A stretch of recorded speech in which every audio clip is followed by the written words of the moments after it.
Hello there folks, and welcome back to another speed paint video. I've been pretty busy over the past month, not just because there's a new Pokemon game out, although that has been a part of it, but because I've been working on this year's Faketober. Faketober is a Fakemon design challenge done every year in October, and this year I'm following the prompt list created by Cursed Mons on Instagram.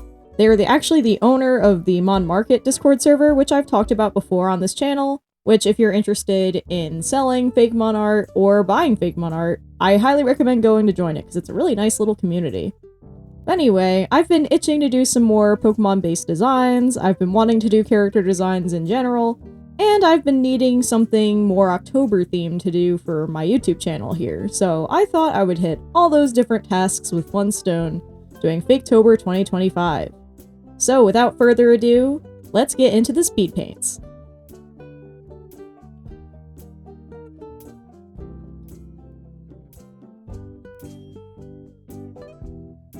The prompt for day number 1 was sweet, and this one might have given me some of the most trouble out of all of the prompts, but that's probably just because it was just a rough start.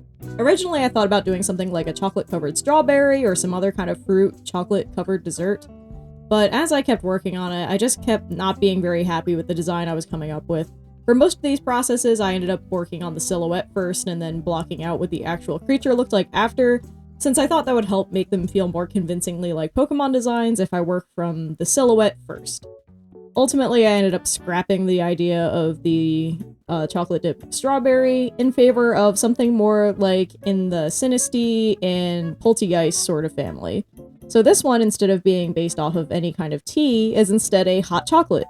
So it's got cute little marshmallows in its head, it has like these little legs dripping out of the mug like melted spilled chocolate, and I really wanted it to have like a very relaxed and cute, very viscous vibe. This is a very thick little liquid.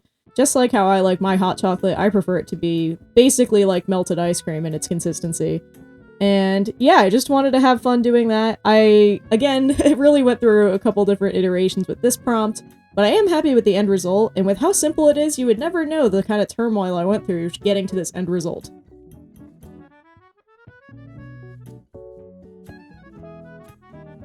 Next up was Combo, and this one is fun because it's simultaneously pretty specific as a prompt, but also very open-ended. Combo could mean lots of things, like what kind of things are you combining? Could it be like a video game fighting game combo? Could it be like a combo meal at a restaurant? I don't know, there's a lot of ideas I had, but I ended up going with something that was a combo of combos, if that makes sense. So I decided I would design something that was simultaneously a weird combination of types, but also an animal that is itself kind of like a combination, and that would be a platypus. Platypuses, I mean, they're cool as heck. I mean, they're such funny little animals. I'm always a big fan of an animal that's an ex-cryptid. You can believe that a lot of white people didn't believe platypuses were real for a while, because if you describe them to somebody, they really are quite silly. But they are just such charming little animals, and something not a lot of people know about them is that they do have venom. Only the males, and instead of using it for catching food, they actually use it primarily to fight each other over courtship and things like that. And I just think that's so weird, right? Like, usually venom is for food when it comes to animals, so it's very strange that it's basically for, like, intra-species conflict and not much else. And that's why you probably shouldn't really pick up platypuses in the wild, because otherwise you might get stabbed a little bit, and that doesn't sound very fun. But I thought it would be really cool to make, like, a platypus design that's adapted for cold water, but its venom is burning hot. So I gave it, like, a mostly icy design, and then, like, it's got fiery-looking stingers and a bright orange eye to go with it.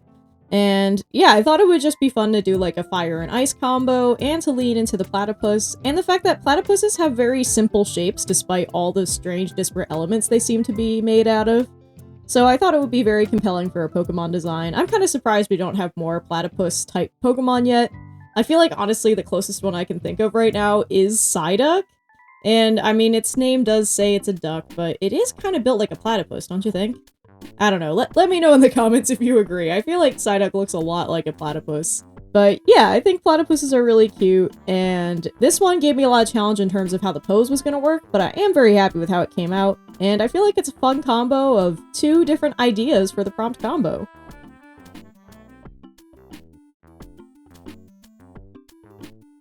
Next up, we have another one whose prompt gave me a lot of thoughts and it took me a while to get to my destination. This was day 3, virus. At first, I was thinking about a more literal virus, so I was looking at various different types of diseases, viral diseases, of course, and what the viruses actually look like under a microscope for inspiration. And then I ended up wandering off, and I ended up thinking about rabies as an idea, and I was like, oh, maybe I could make a creature that looks like it has rabies or something. That would be so dark and fun. And then, as I kept going, I ended up kind of straying further away from a literal virus, and I ended up on the road of a computer virus. But I still wanted it to be mammalian to kind of call back to my original idea of it being a rabies-inspired design. So what I did was I decided if I'm going to make a virus Pokemon, it would be something that exists digitally, right?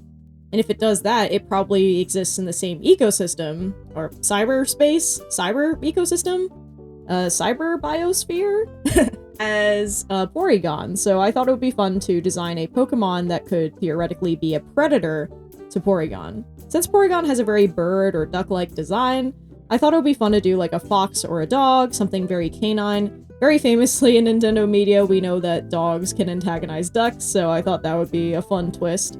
I did a lot of fun abstract shapes on this guy, and I tried to build it out of like the imagining of deconstructing the blocks that make up Porygon. So like maybe this one is made out of like broken pieces of a Porygon or something like that. Its coloration is definitely more in the shiny Porygon direction, but still, I wanted it to feel like it was unstable, falling apart, maybe not like up to code, no pun intended, compared to how nice and simple and sleek Porygon looks, even in its glitchy form. This guy is definitely, like, more malicious in its design, more falling apart, less stable, and I just thought it would be a lot of fun. I had fun trying to incorporate, like, the shapes and the classical actual viruses, as well as aesthetics from, like, low-poly characters back in the day, and I just had a lot of fun with this one, even though it definitely took me a while to get there.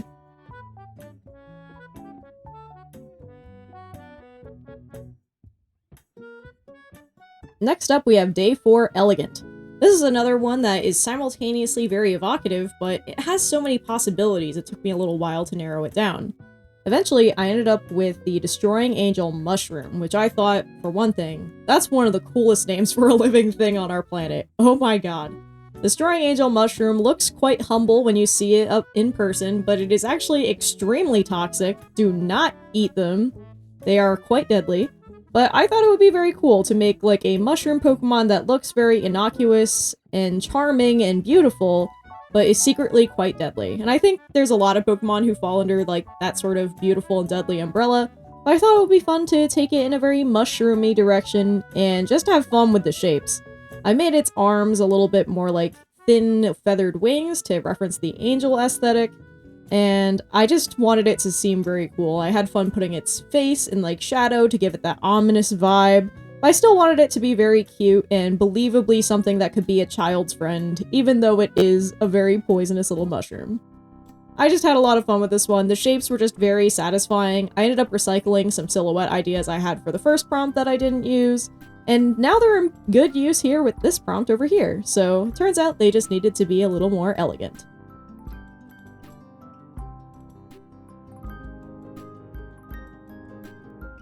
Next up, we have Day 5, Wings, where I actually revisited a Fakemon design that I had made a long while ago.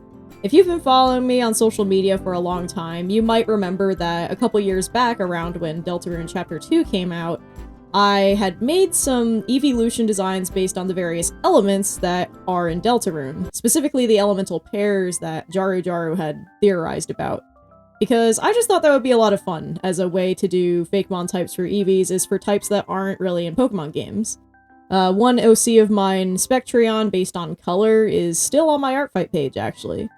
I had made one based on the idea of wings after doing that series, and somewhere I have that original design lying around, so maybe I'll show it off here. But basically, I just wanted to revisit the idea of a wing-based evolution, and of course this would just be a flying type in the actual Pokemon games, so I thought it would be fun to do my take on a flying type evolution, which I know we've all been doing different EV types. Basically, since EV was introduced, we've all been making up other ones to fill in all the gaps.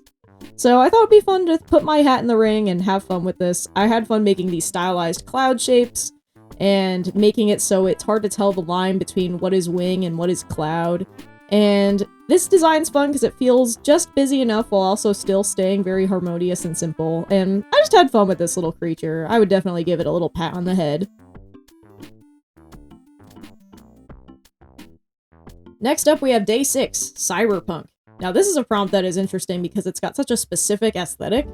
I think a lot of other people were doing like future Paradox Pokemon for it, if I remember right, and I definitely thought about going in that direction, but I also wanted to try doing something that felt like not intuitive as something that is directly related to this prompt, but once you know it was for Cyberpunk, you would completely understand why it's there. So I decided one of the main things that dominates the Cyberpunk aesthetic is neon lights, so I thought, what if I turned the actual components of a neon light, the actual neon light tube, into a Pokemon?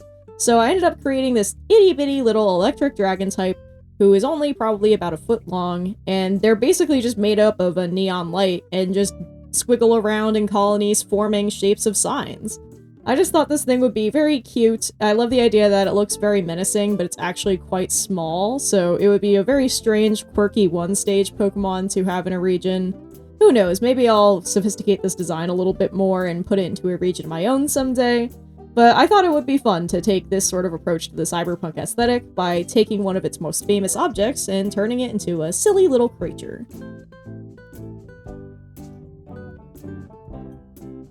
Next up, we have day 7, Bottle. Now, I had already done one that was inspired by the Sinistee line, so I thought I would need to do something that wasn't quite so Objectmon for this one. Plus, I had a lot of ideas for other object Pokemon designs later, so I thought I would do a creature for this one. I ended up settling on a hermit crab because, oh, hermit crabs, I just think they're so sweet. I remember we had some when I was a kid because my sister had won them in a raffle at the end of the school year. They were originally the class pets, and then at the end of the year, they just, like, raffled them off to one of the random kids, and I guess good thing they ended up with us, because I feel like we're a pretty good animal household, and they were already pretty old, I think, when we got them, because they were pretty big hermit crabs, but they were super cool, they were very lovely pets to have, and they definitely, I mean, they literally were my very first pet bugs, so they were so cool, and I missed them a lot. We got hermit crabs again in the museum that I work at, so I'm very happy that I have hermit crabs back in my life. Anyway, there's been some recent sightings of hermit crabs lately that have been wearing litter instead of actual shells, and that raises some concerns about whether or not that could be health issues for them, or if it's just them taking advantage of the materials that are nearby. Either way, it is a little worrying that there is so much litter that bugs are regularly making a habit out of wearing it. But I thought it would be kind of fun to make this guy wear something kind of like a Tylenol bottle or something similar, like a medicine bottle. And I wrote in text, I'm using the alphabet from the Pokemon Tournament game, you know, from the Wii U / the Nintendo Switch when they re-released it there.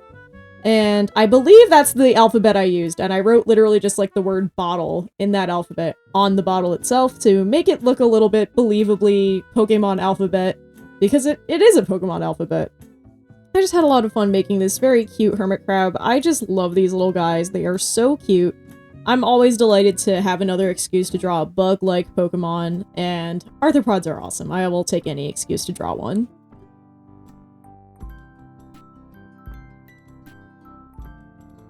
Next up, we have Day 8, Melody. This is one where I had a silhouette in mind, but it took me a while to get to a design that I was happy with. I thought I would do a Pokemon based on a harp, because harps are such a cool and interesting shape, and you can so easily imagine, like, a humanoid figure being incorporated into them, so I thought I would do something like that. This design is ultimately pretty simple. It's basically just taking the heart shape and adding a face and basically giving it a big mohawk that leads into the heart shape, as well as it singing these magical notes that produce a cloud around it. I definitely want to do more iterations on this design later, because I think I could do better, but I thought it was still pretty good, and a good proof of concept for something I could improve on in the future. Either way, I thought it would be fun to use Melody as an excuse to do a musical instrument Pokemon for an instrument that, as far as I can remember, isn't quite covered yet in the list of object Pokemon. So I thought that would be pretty cool. Plus, I think harps are really neat. As a piano player, I feel like a harp is like a 90 degrees rotated cousin of the piano, so I do have a lot of respect for anyone who can play the harp. And I just think it's a really cool instrument.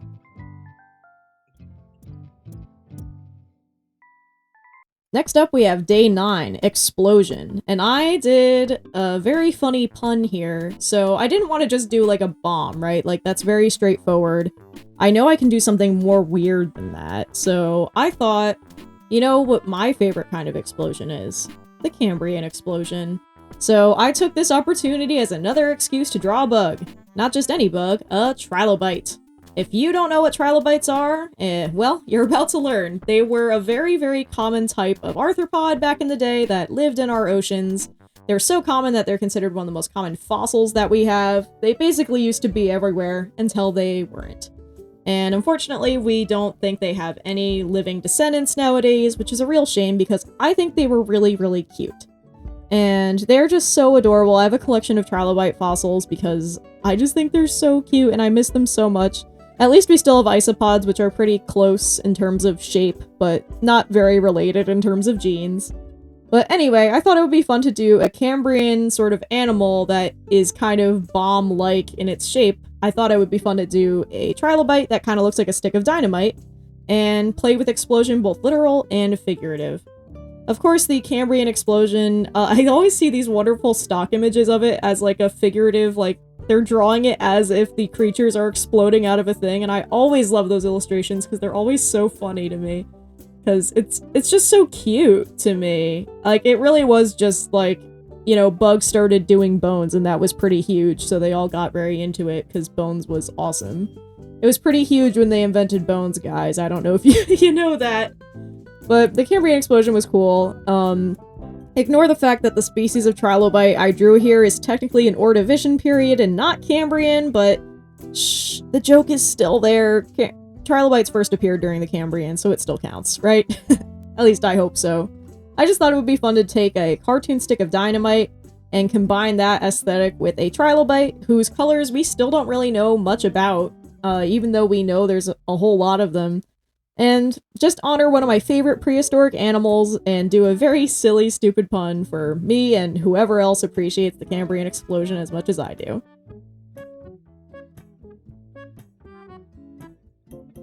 Next up, we have Day 10, Mimic. Now, I did another bug. Yes, I'm a real arthropod guy, can you tell? Well, I thought it would be fun to do the Mimic design. A lot of insects and other arthropods take advantage of mimicry in their lifestyles, right? One that I've been seeing a lot of great videos of on Instagram lately is of ant mimic spiders, where these little jumping spiders look pretty much exactly like solitary ants. And it makes it seem like they have a powerful stinger or are dangerous in ways that they really aren't. For this, I decided I would do a bug that's a little bit more famous for its mimicry, which are lepidopterans, or butterflies and moths. Butterflies and moths are pretty famous for their beautiful wings, especially when they have those big eye patterns that mimic predators like owls or other birds or cats or pretty much whatever. If it has a big face, it'll probably scare away a small bird. And that's exactly what these bugs are going for. So I thought it would be fun to do, like, in the Pokemon world, one of the scariest faces you might see might be, like, a big ghost type, right? A lot of Pokemon are scared of ghost types, a lot of people are scared of ghost types. Scaring people for fun is exactly what ghost types are all about. And so I decided it would be fun to do, like, a moth-like Pokemon whose wings make the face of a Gengar.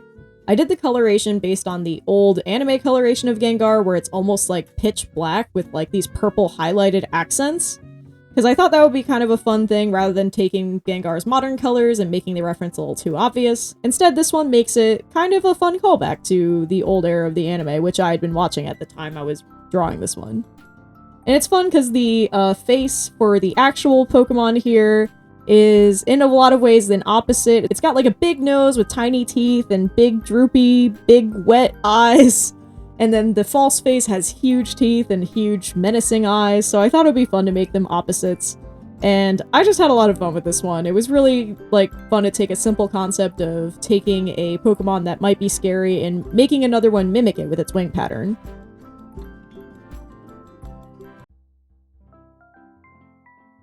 Next one is Day 11, Tiny. When I think of tiny things, I think of really, really, really tiny things, and I definitely had an excuse here to do a bug Pokemon now that I think about it. But hey, I wanted to do something a little different, something a lot smaller than a bug. So I went with quarks. And quarks, they're weird. They are basically the smallest particle, I think, that we know of right now. I don't know if that's still true. I feel like I'm always learning about new stuff that we're discovering in physics lately. But basically, quarks come in a wide variety of, like, types, or orientations, or flavors. I know that there is one particle that uses flavors as the different types, so I just kind of start saying that they all have flavors just because I think it's funny. But basically, these two in particular are supposed to be an up quark and a down quark, or a top and bottom quark. I know those are both actual types. I haven't decided which one they're actually supposed to be, though. But the idea is that they're kind of like upside-down versions of each other, and that they typically exist in little groups, like duos or trios, just like how quarks usually aren't alone out here in the universe. They're usually so huddled close together that, you know, we have stuff like atoms and things like that.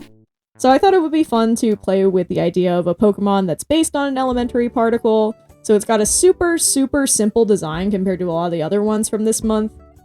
Just because, like, an elementary particle, like, has to be very simple. That's just how it is when you're just an element. Or something even smaller than an element.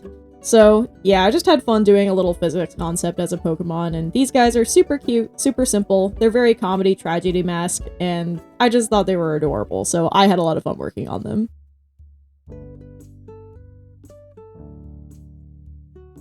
Next up, we've got Day 12, Extinction. As something of an amateur slash semi-professional naturalist, extinction is a word that gave me a lot of ideas. I mean, I already did a Cambrian explosion Pokemon, and whenever you do a Trilobite, that is a creature that you often associate with the fact that they are no longer around. But I thought I would do something a little more recent for this extinction Pokemon. Something very recent, the passenger pigeon. If you aren't already familiar, passenger pigeons used to be one of the most common animals in North America until, well, they were all hunted. And they disappeared about 100 years ago. They were really beautiful little birds. I mean, all pigeons are. They're all just so cute. I love the shape of them, and passenger pigeons had these wonderful, beautiful iridescent feathers that many other of their cousins still have today. And they were just such cool animals, and it really is like a testament to like the shame and mistakes of humanity, especially like post-colonialism and things like that, that the passenger pigeon is now gone.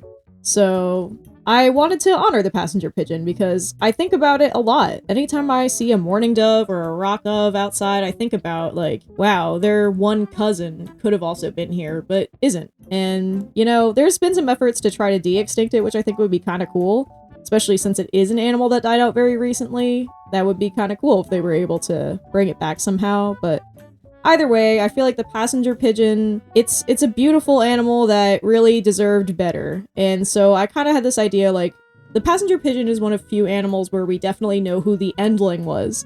An endling is an animal that is the last of its species, the last of its kind. So the documented endling for the passenger pigeon was a pigeon named Martha. We know when the species went extinct because we know when Martha died. So I kind of want to take the idea of like, what if there was a Pokemon who guided endlings to the afterlife? Because being an endling would be like such a strange, grave, like not even duty, but a role to fulfill for any creature in any world, like whether it be the real world or the Pokemon world. So I had this idea like, what if the passenger pigeons in their numerous quantity became like the angels of endlings? Like, they became the guardians of anything that was the last of their kind, moving on to the next world. So this one's like a very mournful, serious, but also very... I don't want it to be scary, right? I want it to be something like, you see it and you can tell it's sad that you had to go, but it's here to help you out. So I made this wonderful little creature, and this is all to honor the wonderful passenger pigeon as something of a small, beautiful little Grim Reaper. And yeah. So yeah, do what you can to preserve your local wildlife, because we can probably help prevent more situations like the passenger pigeon from happening in the future.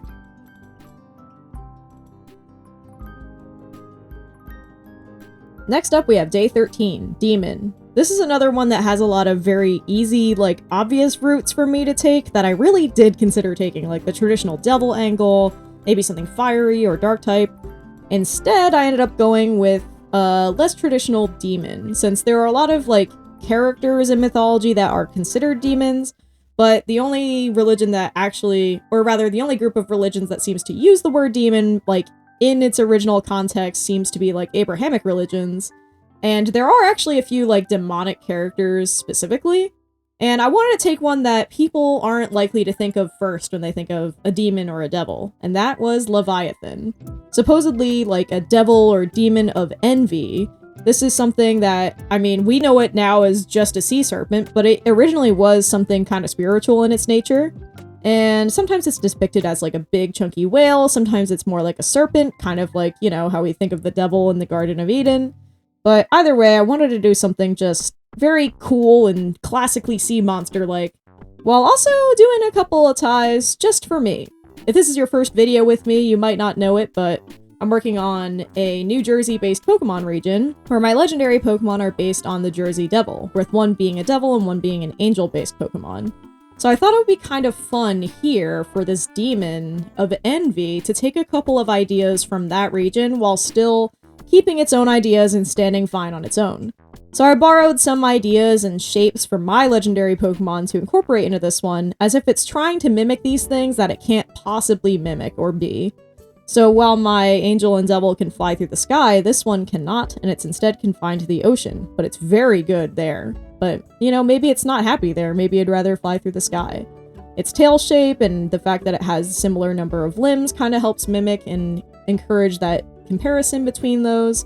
And I also try to incorporate elements of other, like, sea serpent-y or seahorse-like Pokemon that already exist, like Kingdra, for example, was a major inspiration for how I treated the head shape, as well as Dragalge for a lot of the large, more fin-like protrusions that it's got. I really just wanted it to feel like the epitome of a beautiful, scary sea serpent in a Pokemon form. And I thought this would just be a fun approach. I ended up designing this thing first, and then when I came up with the pose, I was like, this doesn't look like Pokemon key art. I'm just gonna redraw this whole design in a new pose so it actually looks like real key art. So I basically drew this entire design twice. It was really quite a lot of effort. It was definitely one of the most involved pieces here. But it is basically a legendary Pokemon for an art challenge, so I really felt like doing this one justice, and I had a lot of fun with this Leviathan.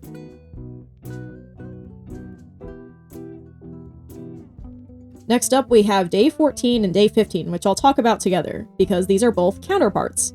Day 14 is Counterpart 1.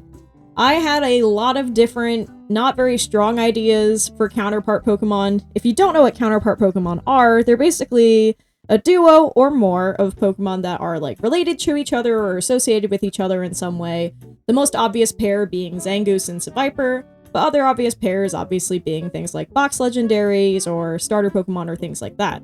Some other counterpart Pokemon include things like Durant and Heatmore. You've got things like Clawitzer and Dragalge, which are regional exclusives that are parallel to each other. Some people would even say things like Vulpix and Growlithe were exclusives from their versions that are pretty similar to each other. So I thought it would be fun to take this direction with a couple of Pokemon ideas that I don't think have been done yet for this, which is, oh, get ready for it, it's more bugs. And specifically arachnids, because I love arachnids. They're super cute. I mean, my whole channel is... I'm Spider, you know? I love them. They're just so great. So I thought I would take two of the most popular arachnids and kind of pin them against each other as if they were friends, but also rivals. This one here is a scorpion, and it is based on my personal favorite type of scorpion, the Emperor Scorpion, who have big chunky claws that make them excellent predators for things like termites, ants, crickets, pretty much whatever. They're just very cool. And their stinger is actually not very powerful at all. I have been stung by one before, and it feels less strong than mosquito bite to me, so even though they are very menacing looking to the average person, I just think they're the best, and they're just very cute, at least to someone like me. So I thought it would be fun to make a fighting type bug Pokemon that is a scorpion, so kind of similar to how the Emperor Scorpions use their claws for fighting, so does this one. But I also made it stinger instead of, like, a venomous stinger. They actually just have a third hand that they also use for punching in combat and for tearing prey apart if they want. But I like to think that maybe this is like a very positive attitude Pokemon that while it's very good at fighting, it's a good sport, like a lot of fighting Pokemon are. This is just a good, friendly, competitive little guy.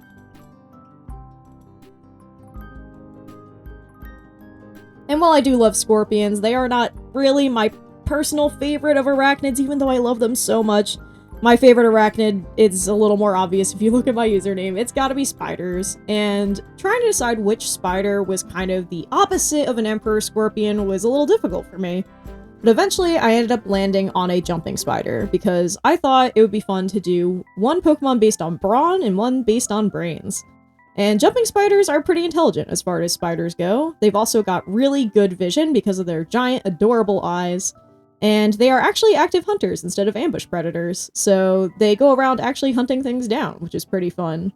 I thought it'd be fun for this one to be like a sneaky, sort of almost ninja-like stealth sort of predator, whereas the other one is more likely to actually overpower you in a fight. This one overpowers you by simply getting the edge over you with its clever maneuvers and stealthy tactics. So I thought that would make it a fun opposite. I also tried to make its design very heavy in the blue and white, as opposed to the black and orange of the Scorpion design from before. This one is a bug psychic type because it's very intelligent, and I incorporated the idea of an evil eye on its back. Since many jumping spiders have wonderful, colorful patterns on their body, I wanted to honor that with this design as well. So yeah, here's day 15, counterpart number 2, and it's another wonderful arachnid. Day 16 was Dream, and this one originally had me stumped, but then I was looking up, I literally just looked up on Google, animals associated with dreams. I was trying to find ones that are like, not listings talking about what animals mean when you see them in a dream, but just animals associated with dreaming in general. And somehow it did not occur to me that sheep are a really good contender. Sheep are obviously very associated with sleep. At least in English, there's the idiom of counting sheep in order to go to bed and make yourself fall asleep. Sheep have wool, which can make, like, blankets and pajamas and other things that make you cozy. I feel like there's just something very serene and homey about sheep, probably because they're the first domestic animal. And, yeah, I don't know, I just thought, oh yeah, wait, this is like the perfect Pokemon idea here, is a dreamy sheep. So it's got nice dream-like wool, kind of similar to the Dream Mist and the color palette of the Muna and Musharna line. I wanted it to feel like, I don't know, like a heavenly, dreamy cloud. And I wanted it to feel very sleepy, like it's got nice closed eyes. It itself looks like it could fall asleep at any moment. Its misty wool might be used to make luxurious pajamas, and I bet they would look stylish too with a color palette like that. So I just took a lot of like fun, soft elements to make maybe one of the most huggable designs that I could out of this batch. So I had a lot of fun with this one. And this one was actually on the same day that Pokemon Legends EA came out, although I had actually finished the drawing a couple of days before.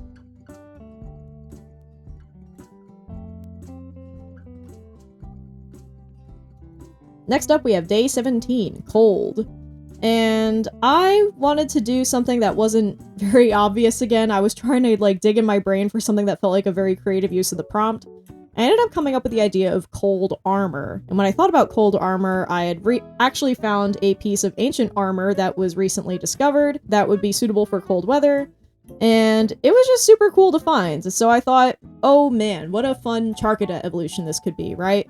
Like, traditionally, it's like a fire type, of course, but imagine if it had ice elements too, because it's built for the cold weather. So, wow, I've got 2 ice-fire types in my Faketober this year, it looks like. This one based on an ancient cold weather warrior who is an archer. I like to think that maybe its arrows are so cold that you get freezer burn from them, getting both that ice and fire type again. And basing this design on the armor and the reconstruction of it that I was able to find gave me a lot of cool ideas. I know a lot of it was like created using deer antlers and things like that, and that totally makes sense to me because that's another animal that I associate with the north. So the idea that this thing collects like shed antlers or old bones in order to make its armor, maybe it collects trophies, I just think that would be kind of cool. And I thought it would be fun to take my own riff on the idea of a Charcadet evolution, since I know a lot of people do like making these. And I just thought that was really cool, but I just simply didn't have an idea for one of my own until I finally sat down and did this prompt. This one was very challenging, but I am pretty happy with it. I feel like I brought something kind of fresh and new to the table, at least that I've seen, I don't know. But I think it's pretty cool. It's very fun to have made this thing where it's not like the most obvious looking ice type ever, but I think it does a good job like embodying the weather and the climate that it's from. Next up is day 18, Summon. And this one is pretty cool in my opinion. This is basically a baby basking shark. Basking sharks are a shark from, again, I guess the far north. And they're so cool. Just like whale sharks, they eat primarily plankton, where they just kind of open their mouths and just swim forward, filter feeding. And they are so cool. I feel like a lot of people think they're scary looking because of their big, weird looking mouths. But they're totally harmless. They're just so cool looking. They're so, I don't know. They look like if a person drew a sea monster, maybe the thing they based it on was a basking shark. And basking sharks, they're just, I don't know, I think they're pretty cute. I like them a lot. They look really silly from the air because they look so skinny, I feel like. As opposed to when you're at them on their level, they look very wide. But then you see them from above and they look really skinny and their gills are huge. They're just so cool. And apparently, we don't know a lot about their life cycle. As with many sharks, we don't know a lot about their life cycle. But I believe I remember reading that, like, this is one of the few sharks that, like, takes care of their young for a little while before they go off on their own. So I kind of like the idea that maybe this Pokemon is a baby who freshly is on their own, but they still rely on the power of their mother to protect them, so they summon the memories of how fiercely she used to protect them as, like, something like a guardian. So I thought that would be kind of fun. Like, it's a creature summoning a creature, which is funny because Pokemon itself is already, like, a creature summoning style setting, so it's very Inception-like with the amount of summoning going on here. But I thought it would be cool. It's less morbid than, you know, the Cubone thing with the thing. Like, I don't think this one's mother is dead. I think this one just left the nest and is, like, you know, relying on its mother's strength as it grows stronger itself. But I still think it's pretty cool. I'll take any excuse to do a cool glowing ghost and draw one of my favorite sharks. And I'll take any excuse to talk about a weird animal that not a lot of people know about. So, you know, it's a win-win-win in my book.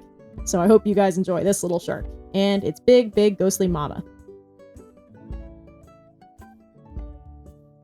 Next up, we have Day 19, Hobby. This prompt was interesting because I had a lot of directions I could have gone here. I thought about doing tabletop RPG, or LARPing, or knitting, or art. There was a lot of ideas. There's just so many freaking hobbies that exist out there. But ultimately ended up settling on a hobby that basically every Pokemon fan has, and it's video games. So I decided I would make something of an electric ghost type that is possessing a DS. In my head, I like to imagine maybe this thing is specifically possessing a game cartridge, and has since just hijacked the entire system to be its new home. It's something Rotom adjacent, but a little bit more malicious than a Rotom, I like to think. Maybe it's like a personification of, like, people doing malicious things on games online to brick a system or something like that. I recently watched a video by Hunter R, who does these wonderful breakdown videos about Animal Crossing, and it was about, like, an exploit. It was an exploit or a bug that was in Animal Crossing that could theoretically brick your entire system during online play, and that was very funny to me, because, like, I feel like, I don't know, I never did online play as a kid because my parents didn't want me to for, you know, online safety reasons, which is totally fair. But it means that for, you know, the better, I missed out on a lot of these, like, crazy bits of, like, online insanity that some other people went through where their systems were bricked or broken or their information was stolen or something. And I'm glad that didn't happen to me. But anyway, I think this creature, it definitely would take your credit card information and would definitely, I don't know, buy a bunch of lives on a mobile game or something like that.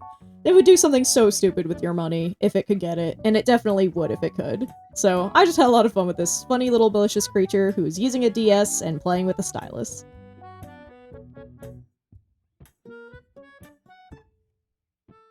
Next up, we have Day 20, Sound. I wanted to do a creature that had really good hearing, and one that I thought it would be fun to do my own take on was a Fennec Fox.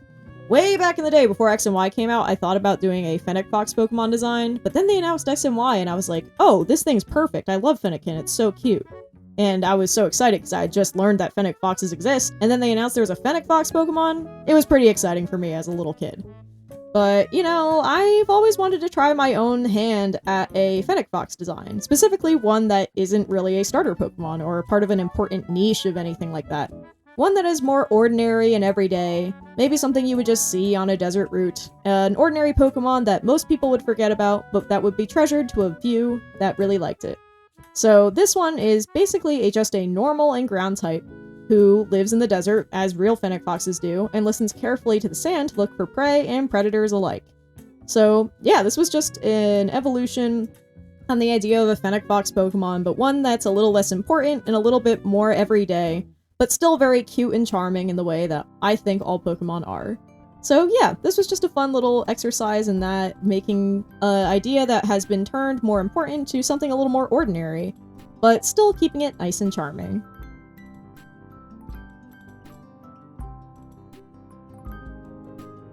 Next up, we have Day 21, Alien. There are a lot of alien character designs in Pokemon, but one that I think a lot of people forget about is the Ultra Recon Squad from Ultra Sun and Ultra Moon.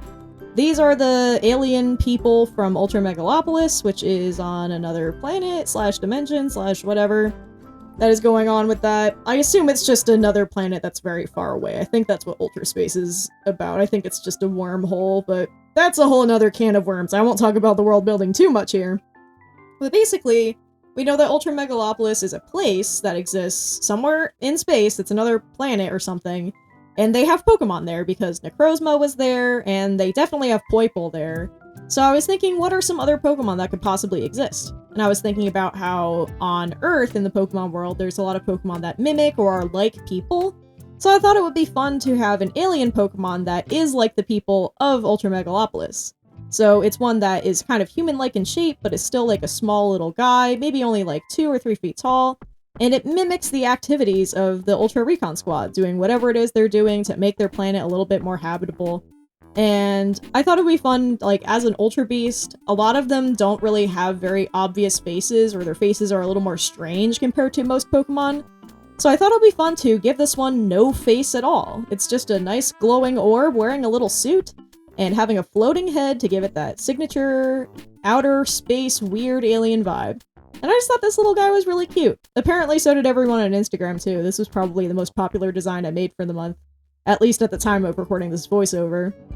So yeah, I'm very happy with how this design came out. I thought it was very fun to do a callback to this era of Pokemon, and a good excuse to do a nice little alien.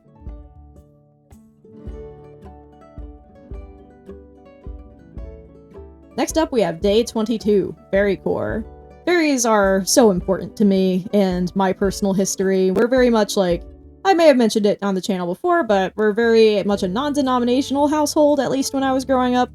I very much was someone who went outside to go talk to the fairies if I had any issues, instead of praying or doing whatever else. And so fairies are very near and dear to my heart. And I wanted to do something kind of unconventional and weird for Fairy Core, because it would be a little obvious to do something pink and like traditionally like flowery or girly. Not that there's anything wrong with that, but it's just that I felt like I already did a lot of pink or flowery Pokemon earlier in this thing. Like, I feel like my Destroying Angel Mushroom Pokemon was already pretty close to Fairy Core in its traditional way, so I wanted to do something that had a little bit more to do with fairy folklore in general, and more to do with like the folk tales and myths around fairies. So I ended up doing a fairy circle as a Pokemon. So this is a large turtle-like Pokemon with lichen all over its body, and on its shell, it's got a fairy ring, which, if you don't know, is a ring of mushrooms that, allegedly, if you step into, you could be taken to another world, have something crazy happen to you, etc., etc. And I've heard that fairy rings typically pop up in places where tree stumps used to be because of the way the fungus grows around the decaying tree. So there's something kind of beautiful about the fact that, like, it's got a mundane explanation, but the mundane explanation kind of adds more to the lore for me. Like, it almost feels like it's the forest's way of marking a grave for a tree, and I think that's, like, so cool. Like, of course that kind of thing would be sacred. It's a grave for something that, even though it's not an animal, it's still something that was important, since trees have such long lifespans and are such important creatures in our world. So I kind of like the idea of giving this nice big tree stump in the middle on this back, giving it like a nice regal old vibe. Like, many fairies in mythology are said to live for like hundreds of years because time passes different for them compared to people. And I just had fun doing some fun mushrooms here for this design. It was just very cute, and I thought it would be a fun, different interpretation for the prompt of Fairy Core.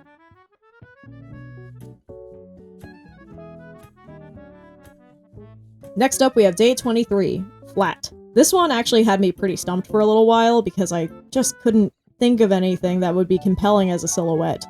Until I asked my girlfriend about it. I said to Hazel, like, can you think of anything flat that would be good for a Pokemon prompt? And she said origami. And that got me thinking, I'm doing another Ultra Beast. Man, this little guy is based on... I saw directions on making an origami phoenix, and I love the idea of like an origami bird, since I feel like birds are like one of the most classic creatures you can make in origami, between like the swan and the crane and all that.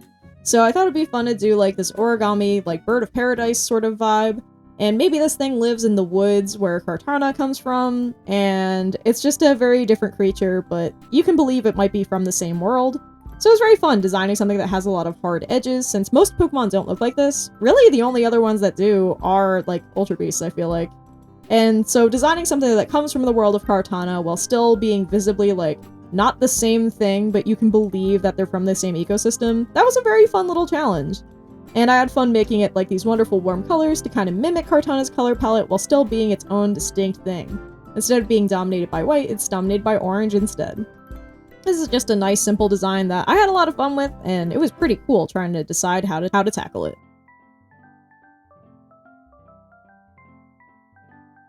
Next prompt is day 24, Spikes. And I had a lot of fun with this one. I had a really cool idea based on two things that I really like. The first being the Spiky Tie Isopod. This is an isopod that I feel like has taken the terrarium community by storm. I don't know, I'm not like that in it, but I do keep seeing videos and other things of people who are getting these isopods or wanting these isopods, but they are very, very expensive.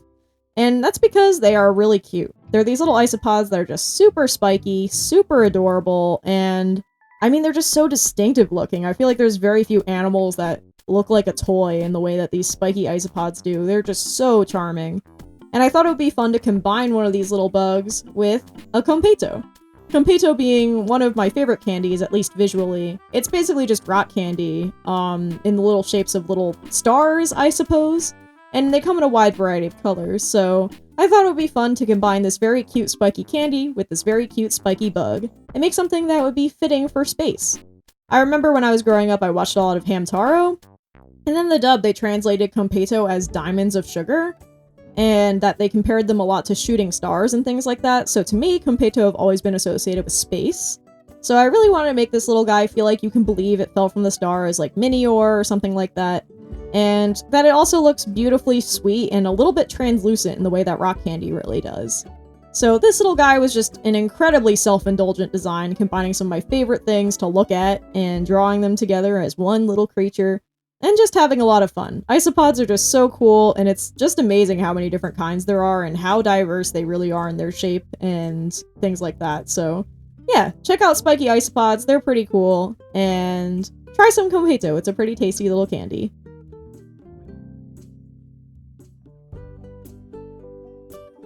Next up, we have day 25, Mysterious. This is another prompt that gave me a lot of trouble because, well, how do you tackle something like Mysterious? How do you make something mysterious on purpose? Yeah, this was just a very tough prompt to do, but I like that. I like that it was hard.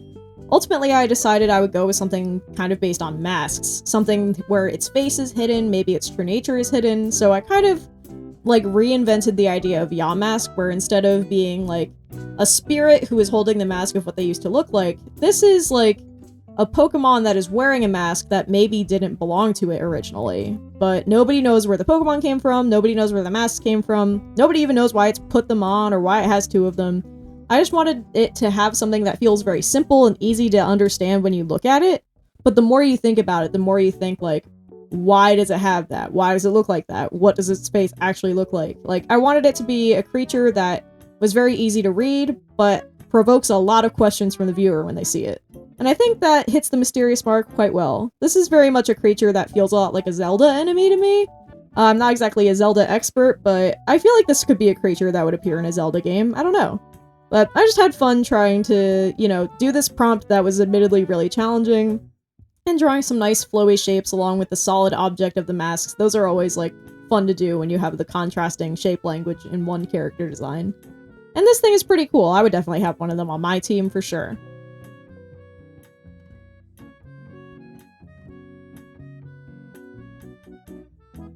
Next up, we have day 26, Energy. I wanted to do something kind of like not traditional energy that you think of when you think of energy in our world. Like, the first things I would think of would be like heat or electricity or something like that. So I was trying to think of like what type of energy exists in Pokemon and is very much intrinsically tied to the Pokemon world. And I won't spoil anything about Pokemon ZA, but basically they had mentioned that Xerneas gives other Pokemon life energy in it, and I was thinking to myself, this is really good for this prompt. So I like the idea, like there's in the myth, especially in X and Y, they talk about how Xerneas could give eternal life, so I kind of wondered like, how would that change something if it was like filled with the energy that powers Xerneas? Like, what would it look like if an ordinary plain Pokemon became like filled with that life energy? So this is basically like the imagining of like if an ordinary rabbit or rodent Pokemon of some sort in the woods happened to be there when Xerneas decided, hey, I'm gonna make everybody immortal here real quick. That's what the idea was with this one. So it's kind of like the idea of just a simple Pokemon that just became magical and is now like associated with Xerneas with its new second immortal life. It's based on a few different things, including like the concept of the cryptid the Jackalope, which is a little jackrabbit with little antlers, as well as the Bloopy from Zelda, since I feel like a nice blue glowing deer in the woods with magical powers. It felt very easy to give this thing a Bloopy counterpart the way that the Lord of the Mountain has in Zelda. It would be fun for Xerneas to have little guys that hang out with them as well. And frankly, I just wanted to work with Xerneas' color palette because I love Xerneas. It's such a beautiful Pokemon, and I was kind of itching to draw something kind of like it after playing ZA for a while. So yeah, that's what's going on with this little guy. Next up, we have Day 27, Warrior. I thought to myself it would be really funny if I did a cat for this one because my friend Urklo is very into warrior cats. But then I was stumped because I was like, what am I going to do other than an anthropomorphic cat? And my sister, being a genius, she suggested that I try to do something based on the warrior pose in yoga. And that was just the spark of inspiration I needed to come up with a design. This here is a fighting and psychic Pokemon that's based on the idea of the Egyptian goddess Bastet. Similar to how an Lucario is based on Anubis, the god of death. This one, she's more based on the goddess of cats. That's what Bastet was all about. And I just thought it would be really cool to have a Pokemon that channels its aura by, like, doing its, instead of, like, fighting people in martial arts the way Lucario does, this one, she's similar but different because she instead channels it with her discipline, focus, and, like, she channels her aura with yoga, which I thought would be kind of cool. And plus, I hadn't really done very many, like, anthropomorphic Pokemon for this challenge quite yet, and I thought it would be fun to do my own spin on the niche that Lucario fills with a different god and a different concept. So, I just had a lot of fun with this one. Making this anthropomorphic Pokemon was so much fun. I feel like she really hits that Bastet aesthetic without relying too heavily on the Egyptian imagery, but if you know it's there, it feels very appropriate. And I feel like she stands on her own as well as being a cool counterpart to Lucario. So, I just had a lot of fun with her.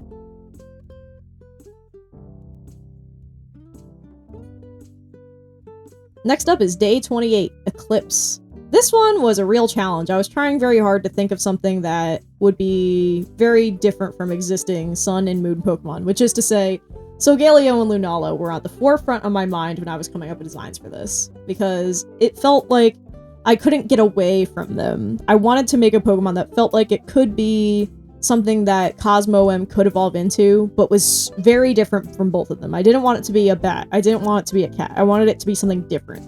So I started looking at like what mammals exist in Hawaii, and I found the Hawaiian monk seal.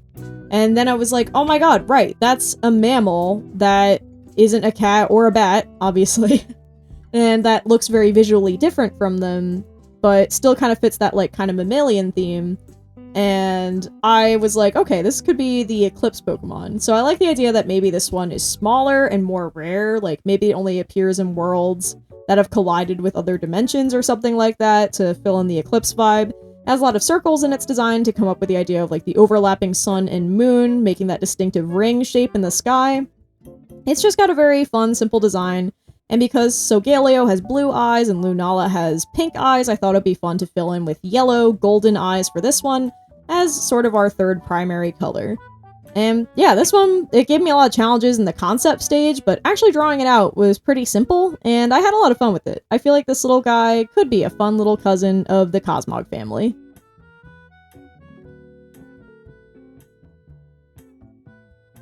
Next up is Day 29, Plant. I had two things I wanted to combine here. The obviously plants, as in, you know, the living things that we have on our beautiful Earth, but I also kind of wanted to play with the idea of a power plant. And one way that I thought I could put those together is with a lightning-struck tree. So here I have something of a variant of Trevenant, where instead of it just being a haunted tree, it is one that has been struck by lightning and risen up from the dead. and I thought that would be really cool. So this is an electric grass type that has a very volatile, violent personality, but would be a worthy asset to your team if you could learn to befriend one. Lightning struck trees are just so visually crazy, especially in the moment when they get struck by lightning. So I really wanted to embody, like, how visually amazing it is to see that, but also how crazy that must be for the tree and how upsetting it probably would be to get struck by lightning if you were a tree, because, I mean, it's not like they can run away. They can't do anything about it. So I like to think maybe this guy's got, like, a big grudge about whatever storm happened. But I thought this would be a kind of a fun way to combine the idea of, like, a power plant with an actual plant into a cohesive design that could stand on its own, but still makes sense for the prompt. So this one was a lot of fun, and very classically Halloween-y for this wonderful late October time of year.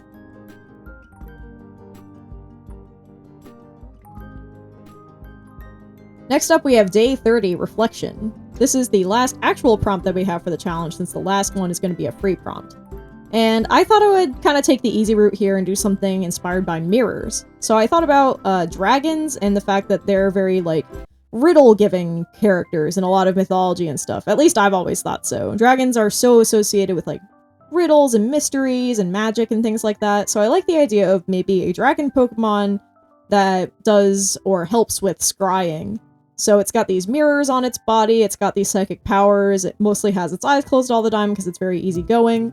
But maybe you can only see into its mirrors correctly if you have good or, like, clear, honest intentions when you look into the mirror. So if you're, like, honest and, I don't know, have a pure heart, so to speak, maybe you could actually see accurate visions. Whereas if your heart is clouded or, like, distorted in some way, the mirror would also show you something distorted. So I kind of like the idea that maybe in world building, there would be specific people who might, like, be seeing this Pokemon for, like, I don't know, being an oracle of something like that. But you'd probably need to have a couple people on call just in case someone was in a bad mood. You'd probably want to get multiple readings. I don't know, I just feel like this is like a cool Pokemon that has a very nonchalant attitude despite the very huge amount of power it probably has. And I bet it probably also delights in giving people who have clouded judgment really stupid, inaccurate visions as well. I bet it probably loves doing that too. So yeah, this is just like a fun take on a mirror Pokemon, where it's just like a mischievous oracle helping / oracle unhelping creature that would be a fun take on a sleepy dragon.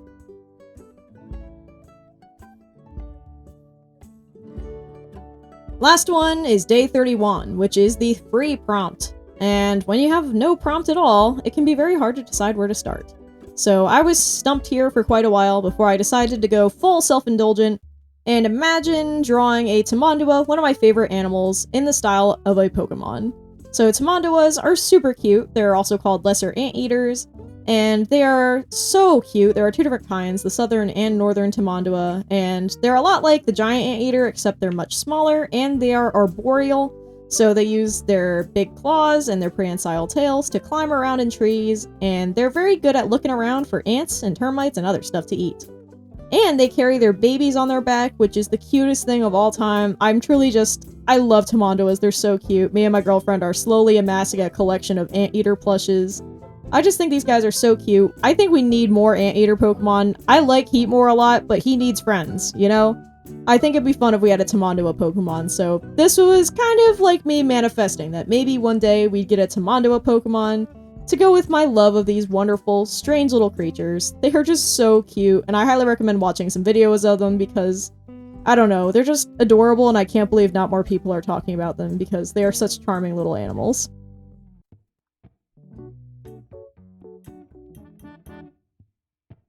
And with that, those are all the designs that I have for Faketober 2025. Oh my god, this is probably the longest video I have done on the channel yet, by quite a margin. So I really hope you all enjoyed it and seeing all these different designs I came up with for this month. I started drawing for Faketober back in like late September, and I'm recording this voiceover on October 27th, so I'm finishing it a couple days early, but sometimes that's just how it goes. My schedule is very crazy this October, so I knew I'd have to do it a little bit weird. But I still had a lot of fun with it. Making these designs has been a lot of work, but also a very fun exercise and doing various diverse character designs. And the prompts were really fun to work with too, so thank you again to Cursed Daimons for creating this prompt list. It was a lot of fun, and I'm excited to see what everyone else is making for this month. I gotta get back on looking at what other people are doing because I have not looked at social media very much since the new Pokemon game came out. So maybe I'll go look and see what other people have done for the same prompts and see where I lined up with or deviated from the norm. I think that'd be a lot of fun. Thank you, by the way, to my Ko-fi supporters for helping to make this video possible. My supporters on Ko-fi help make my life a little more stable by making it easier for me to allot time to make my art videos. They really help me out with paying things like my bills for my pet Snake, who recently were doing an enclosure upgrade for him, so any support to help him upgrade his house, that would be very awesome. It's also just really cool to like help my dream come true of like trying to make art be my true living and be my main source of income, so even just $1 a month is something that contributes to that dream. So if you'd like to support the channel, consider checking me out on my Ko-fi. I've got commissions, I've got an online store with adoptables and wallpapers and all sorts of other fun stuff. If you support me monthly, then you'll appear in the credits in my videos too. And with that, I believe that's all that I've got for you guys today, so thank you all so much for watching. I will see you again next week with another art video. And in the meantime, why don't you guys go out there and make some art?